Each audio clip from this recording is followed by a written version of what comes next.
Assalamualaikum warahmatullahi wabarakatuh. Pemirsa setia channel Bejo Donya Akhirat. Dimanapun Anda berada, terima kasih banyak atas kesetiaan saudara-saudaraku semua. Ini ada pengakuan dari seorang ustadz. Beliau bernama Ustadz Bahrul Ulum. Lautannya ilmu. Wah, ini namanya keren, keren. Beliau termasuk muhibin juga dulu, tapi tersadarkan. Kenapa kami mengatakan muhibin? Kalau kita objektif ya, semua warga negara Republik Indonesia itu mantan muhibin semua, termasuk saya itu juga muhibin dan gitu. Tapi alhamdulillah beliau tersadarkan karena apa? Mendapati perlakuan yang tidak senonoh. Bagaimana istri beliau itu nyaris menjadi korban. Ini sebuah pengakuan, ini sebuah kesaksian. Dan jelas pengakuan dari suaminya sendiri, terus kesaksian dari beliau sendiri. Ya lagi-lagi seorang Habib ini bikin sandiwara, kalau boleh kami rumuskan, mengaku jadab. Lah ya namanya jadab itu kan melakukan apapun bebas. Ada apa ya, semacam, kalau boleh dikatakan ya semacam doktrin lah. Jadi orang jadab itu orang yang tertarik dirinya, tertarik oleh Allah Subhanahu wa Ta'ala, intinya seperti itu. Dan apapun yang dilakukan, apapun yang dikerjakan, itu biasanya itu terbukti kan gitu tuh. Terbukti. Nah ini ada semacam narasi yang dibangun oleh mereka, bukan Habib yang tidak senonoh itu, yang cuma yang lainnya pengikutnya itu bikin framing, bikin narasi seperti itu. Jadi seumpama melakukan kesalahan itu ya dimaklumi lah, karena posisinya khariqul adat kan gitu tuh.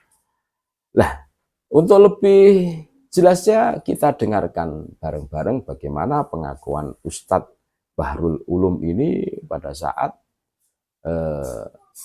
istrinya itu hampir menjadi korban kebiadaban oknum habaib. Saya katakan oknum.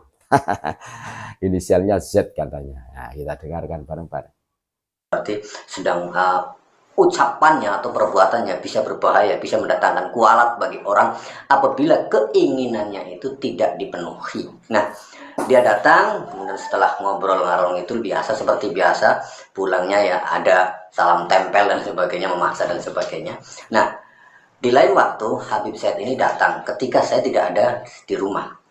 Tidak ada di rumah, dan yang membukakan pintu itu adalah istri saya tercinta. Nah, istri saya kebetulan itu kan cantik sekali, luar biasa istri saya cantiknya. Nah, ya teman istri sendiri ya dipuji lah, jangan ngirim ya yang lagi nonton ini. Istri saya bukakan pintu, sebenarnya mau bilang bahwa Abah sedang tidak ada di rumah.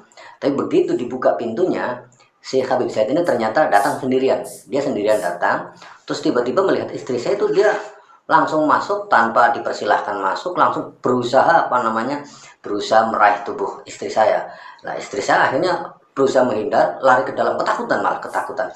Ini kok gimana ini Bib? Nah, ketakutan, dan dia tanpa kata-kata, ya karena sedang jadab itu ya, dia juga sudah tahu sebelumnya. Jadi akhirnya istri saya masuk ke dalam ketakutan. Nah, ketakutan, kemudian nggak mau menemui lagi, sampai akhirnya si Habib Said ini pulang tanpa ketemu dengan saya dan tanpa ketemu dengan istri. Pulanglah dia di lain hari lagi, dan itu berulang beberapa kali ketika saya tidak ada di rumahnya, tidak ada di rumah saya, maksudnya tidak ada di rumah. Dan sebelum ketemu saat dengan saya, si Habib Said ini melakukan hal semacam itu. Nah, suatu ketika pas saya ada di rumah tapi masih ada di dalam, ketika ada tamu, assalamualaikum, ketok-ketok pintu, assalamualaikum, ini dia suaranya suara nggak terdengar. Ada ketok-ketok pintu, dibukalah sama istri saya. Begitu dibuka pintunya, istri saya itu langsung kaget karena melihat yang datang ini si Habib Said ini tadi. Lah, saya itu langsung berusaha mau apa namanya, mau merangkul istri saya itu. Istri saya langsung lari ke dalam ketakutan bilang sama saya, Pak, itu Habib mau nganu saya. Emang kenapa? Akhirnya saya temuin keluar, dan kita duduk ngobrol. Seperti biasa karena dia disebut sebagai sedang menjadab. Dia bilang ngalor itu yang nggak jelas sampai akhirnya dia bilang, istri antum cantik ya. Saya bilang dengan seloroh ya jelas lah. Saya juga mendapatkannya susah payah, Bib. Itu tahu nggak, Habib? Saya mendapatkan istri saya itu sampai puasa 7 tahun, Bib. Wah, antum, dia kaget.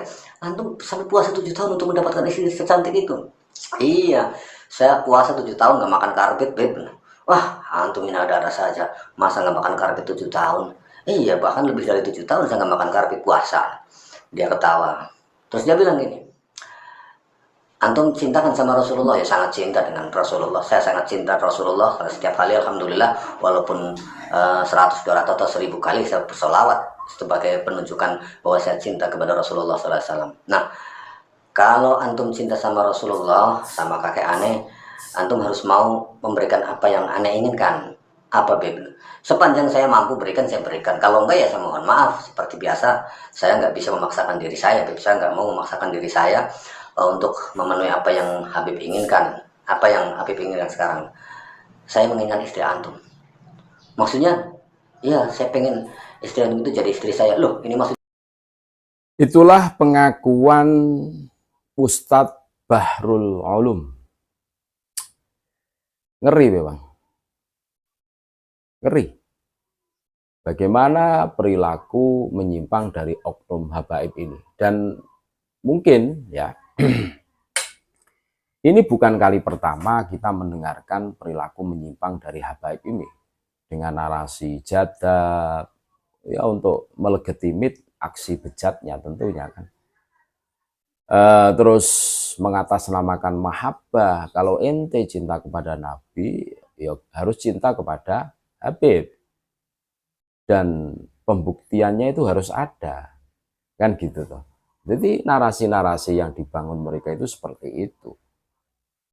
Mereka gara-gara mengaku sebagai cucu Nabi, terus di situ itu bikin framing, bikin narasi. Harus dicintai karena dinisbatkan kepada baginda Rasulullah Muhammad SAW.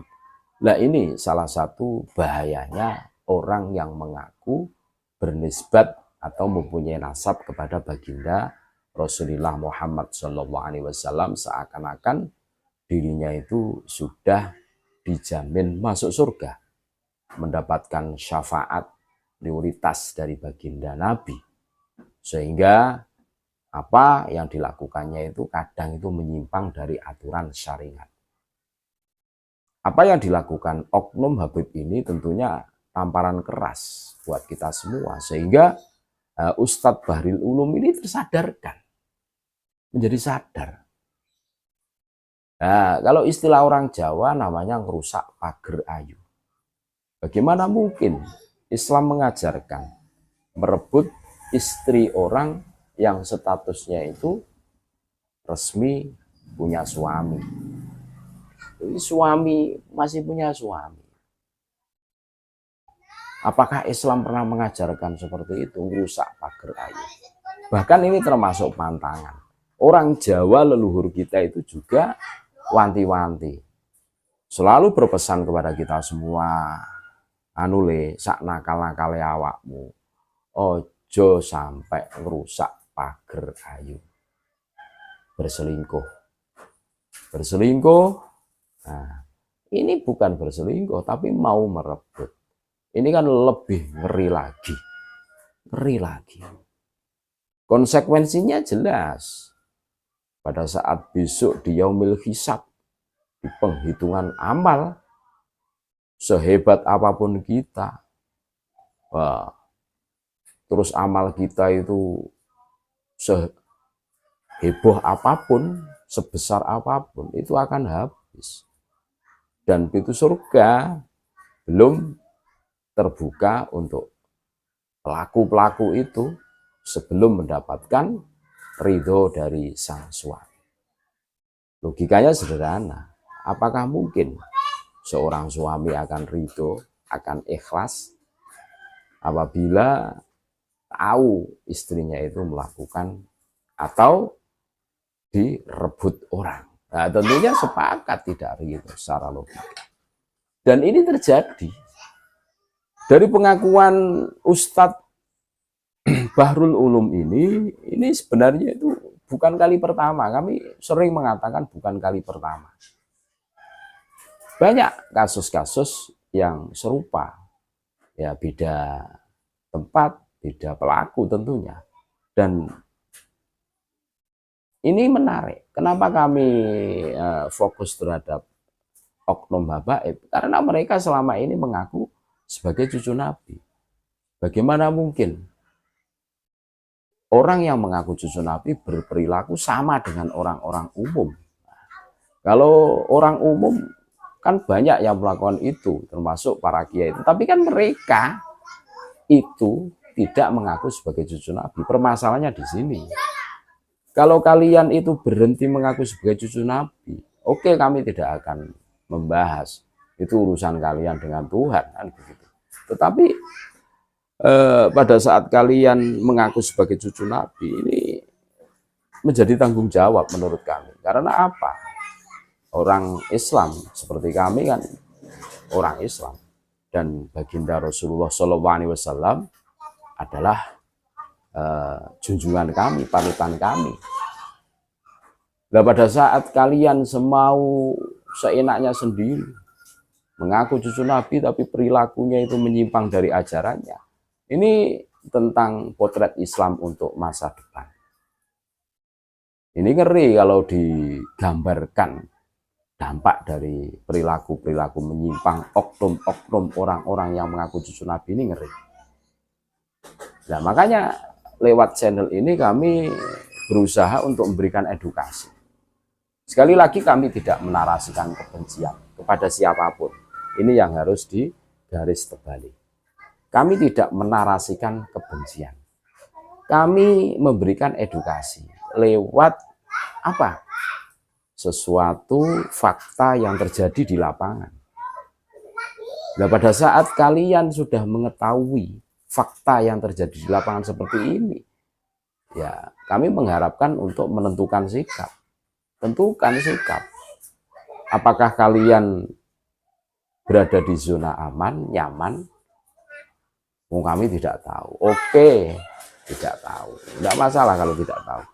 Tapi pada saat tahu, ya sudah dipubliskan. Ini minimal ada krentek lah. Fal yughayyirhu biyadihi. Kan gitu. Au bilisani, au biqalbi. Ada penolakan lah. Ada penolakan. Kalau kita mengiyakan kemungkaran, berarti hiroh kita, semangat kita berislam itu, beriman kita itu tidak ada. Gitu guys. Ngeri kan? Makanya apa yang menimpa Ustadz Bahrul Ulum dari pengakuan beliau ini menjadi perhatian. Perhatian buat kita semua, untuk kehati-hatian bahwa mereka yang selama ini mengaku sebagai cucu Nabi ternyata, Masya Allah, naudzubillah min dzalik. Semoga kita semua dijauhkan dari sikap-sikap, perilaku-perilaku yang hina seperti itu. Bagaimana Al-Quran mengingatkan kita semua, wala taqrabuz zina, wala taqrabuz zina, mendekati saja kita dilarang, apalagi melakukannya. Kan ngeri. Makanya kita harus sadar, kita harus betul-betul menjaga kewarasan kita. Kita ikuti aturan main yang sudah dianjurkan oleh agama kita, agama Islam, syariat Islam. Terima kasih. Tetap NKRI harga mati. Assalamualaikum warahmatullahi wabarakatuh.